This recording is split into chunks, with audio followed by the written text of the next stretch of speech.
everybody, this is Nia from DoSpace, and today we will be continuing the history of Windows XP. So let's get started. Windows 95, and this was a major upgrade to the Windows operating system. This OS was significantly advanced over its predecessor, Windows 3.1. In addition to sporting a new interface, Windows 95 also includes a number of important internal improvements. Perhaps the most important, it supports 32-bit applications, which means that applications written specifically for this operating system should run much faster. Although Windows 98 can run older Windows and DOS applications, it has essentially removed DOS as the underlying platform.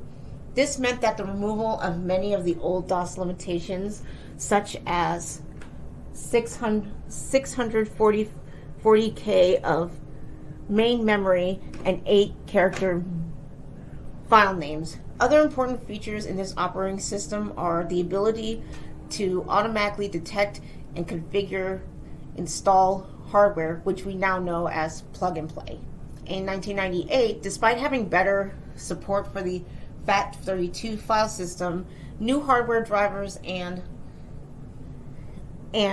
allowances for disk partitions larger than 2 gigabytes, Windows 98 was heavily criticized for its slowness and unreliability compared to the previous release.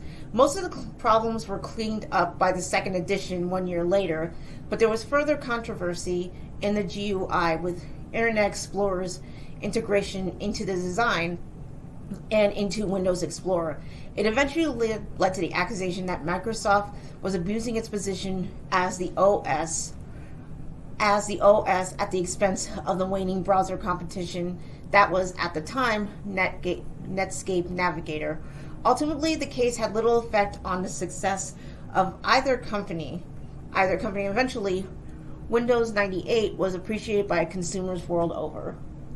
Now, at the beginning of the millennia, we have Windows Me, the Millennium Edition, or as people would say, there was the edition that never received a lot of love, just like Godzilla 98, but that's another topic for another time. Much like the Windows Phone today, the turn of time OS was more of a stopping gap than anything else.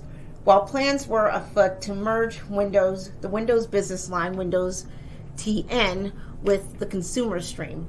Eventually, it had the same core as Windows 98, but had adopted many of the features of the latest in the NT range, the very popular Windows 2000.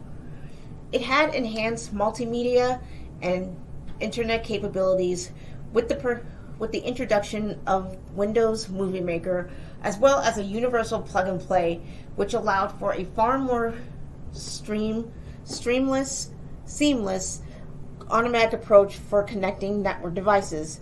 You could no longer boot the OS into DOS, and it was the last version to not include the online product activation system.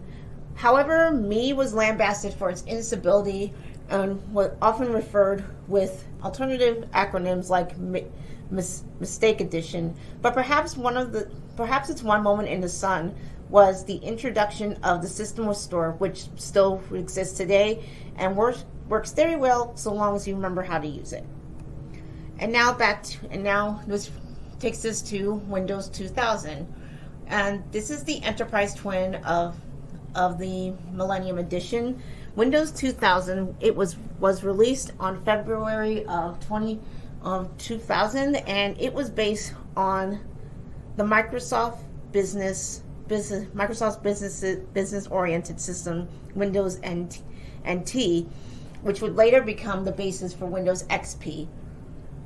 Microsoft's automatic updating played an important role in Windows 2000 and became the first Windows to support hibernation.